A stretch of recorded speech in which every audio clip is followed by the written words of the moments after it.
All right, so here's the solution. So in this file, we're going to copy this line that is the base URL for our request, and we're going to put it up here so that we can make it available to all of our methods inside our class. And the next thing I'm going to do is I'm going to write a method.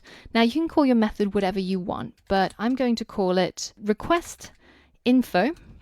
And I'm going to pass in a single parameter, that is the flower name that we got back from our classification model. It's going to be of data type string. And inside here, I'm going to make my Alamofire request. So I've already imported Alamofire in Swifty.json. So I should be able to simply write Alamofire dot request. And this is almost the one that I want. So the URL I'm going to pass in, this is going to be that Wikipedia URL that we got up there. The method is, of course, a get method. And the parameters are going to be the parameters that we got from that text file earlier on. So if I just copy all of these parameters over, then I can paste it in here and I can pass it into here. So it's called parameters. Now I'm going to modify this template that I got from Alamofire a little bit. I want to get rid of the encoding and the headers, but instead I'm going to call the completion handler. So I'm going to write response JSON, and you can see that it suggested to me the one that I want, which is the completion handler. So I'm going to hit enter, then I'm going to select this placeholder and hit enter again.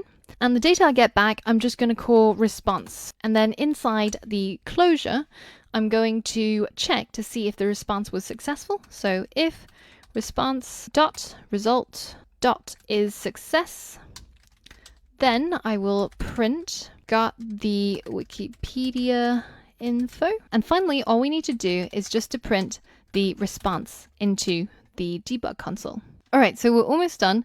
One thing to remember is that we haven't actually called this method anywhere yet. So I've just realized that our classification isn't actually protected against the cases where our flower classifier doesn't return any result. So let's be safe and use a guard statement to protect those situations.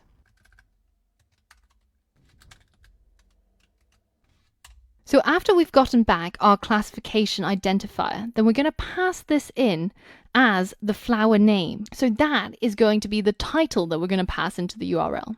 So let's do that once we've successfully gotten back our result.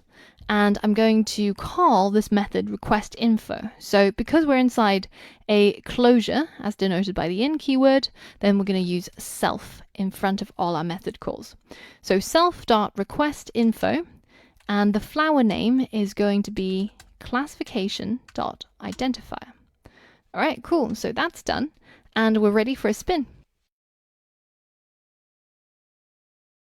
And you can see down here, we've got the Wikipedia info, success, and we've got all of this information back from Wikipedia, including that extract that we're after.